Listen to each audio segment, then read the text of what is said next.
অহা 17 জুনৰ পৰা আৰম্ভ হ'ব আপোনালোকে জানে এডিআৰই তৃতীয় বৰ্ষ তৃতীয়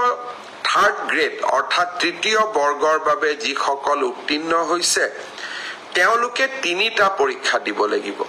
যিসকলে ষ্টেনোগ্ৰাফাৰৰ পৰীক্ষা পাছ কৰিছে তেওঁলোকে ষ্টেনোগ্ৰাফাৰৰ স্কিল পৰীক্ষা দিব লাগিব যিসকলে ড্ৰাইভিং পাছ কৰিছে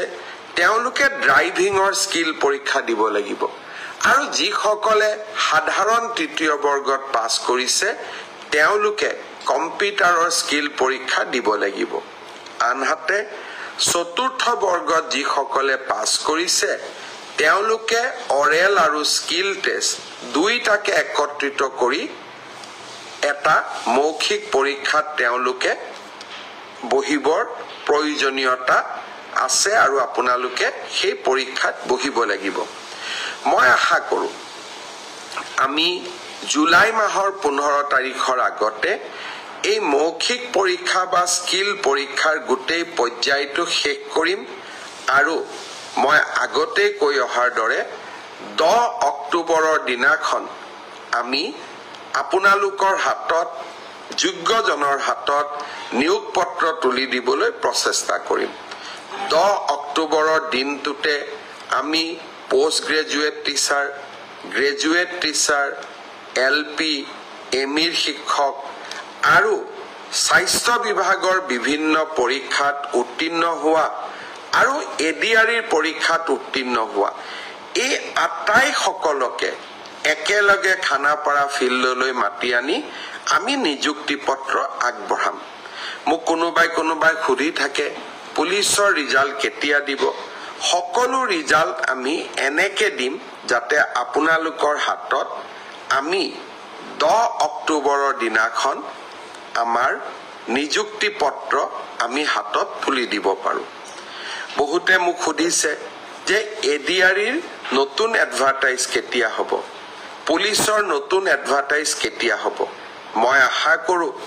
অক্টোবৰ মাহত নিযুক্তি পত্ৰ দিয়াৰ পিছতেই আমি নৱেম্বৰ মাহত নিশ্চয় আকৌ চৰকাৰী চাকৰিৰ বিজ্ঞাপন দিবলৈ সক্ষম হ'ম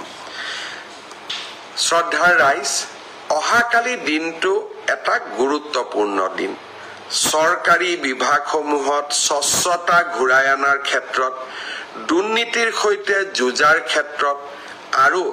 চৰকাৰী কৰ্মচাৰীসকলক সকাহ দিয়াৰ ক্ষেত্ৰত হদিয়াৰ পৰা ধুবুৰীলৈ আমি সকলোতে চৰকাৰী চাকৰি যোগদান কৰিব লাগে পিছত ট্ৰান্সফাৰৰ কাৰণে আমি বিভিন্ন ধৰণে প্ৰচেষ্টা চলাও আৰু সেই প্ৰচেষ্টা চলাওতে বহুজনে ঘোষ আদিও দিব লাগে বুলি উপঢৌকন আদি দিব লাগে বুলিও আমি বিভিন্ন সময়ত শুনা পাওঁ ভাৰতৰ ভিতৰতে এইবাৰ মই এটা নতুন ব্যৱস্থা লৈছিলো শিক্ষা মন্ত্ৰী থাকোতে শিক্ষা বিভাগত আৰু এইবাৰ আমাৰ চৰকাৰী বিভাগত তৃতীয় চতুৰ্থ পুলিচ সকলোৰে বাবে যে আমি মিউচুৱেলি ট্ৰান্সফাৰ নকৰো কিয়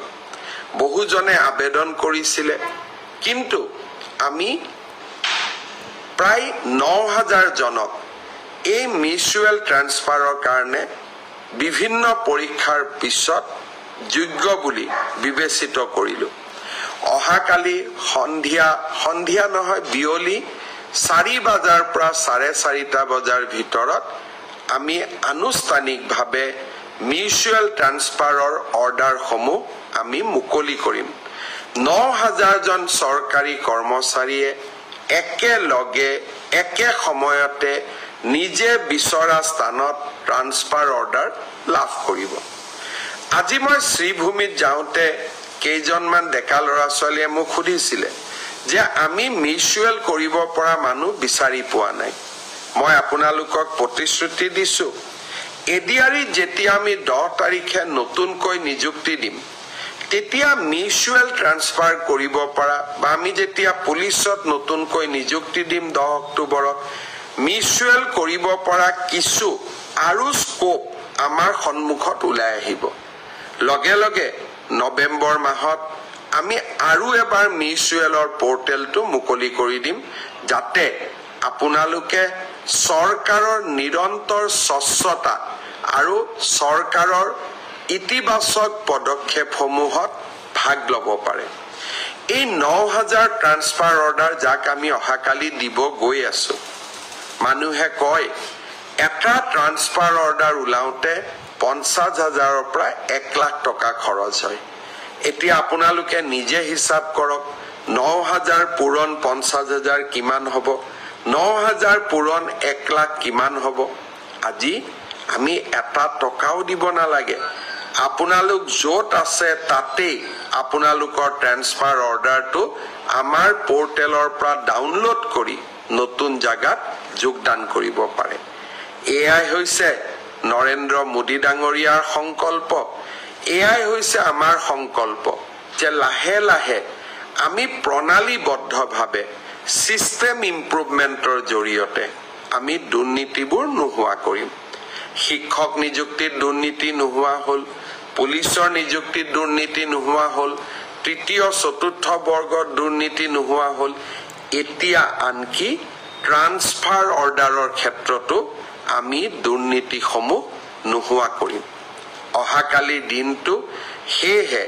এটা আমাৰ বাবে অত্যন্ত উল্লেখযোগ্য দিন শ্ৰদ্ধাৰ যুৱক যুৱতী বন্ধু বান্ধৱীসকল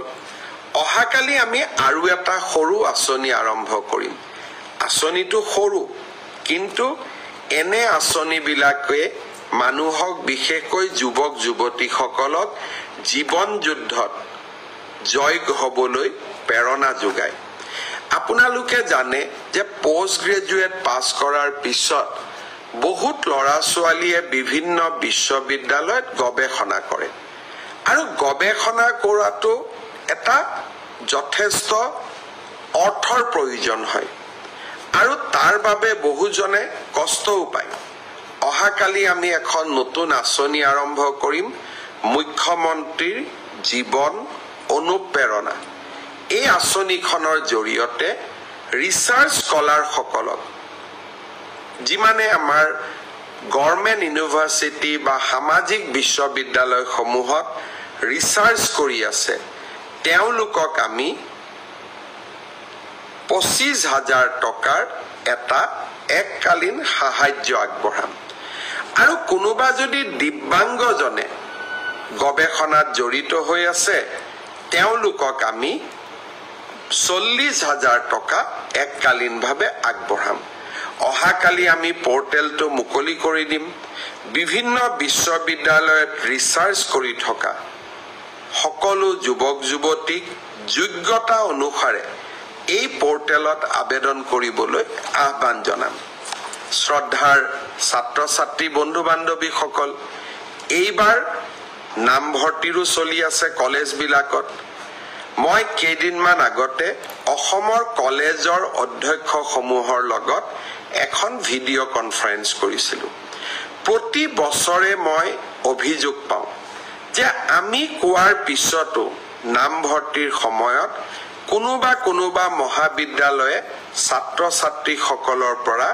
ফিজ ল'বলৈ চেষ্টা কৰে এইবাৰ সেয়েহে মই নিজে অসমৰ কলেজসমূহৰ অধ্যক্ষসকলক ভিডিঅ' কনফাৰেন্সৰ যোগে লগ পাইছিলোঁ আৰু তেওঁলোকক মই কৈছিলোঁ যে এইবাৰ নামভৰ্তিৰ ক্ষেত্ৰত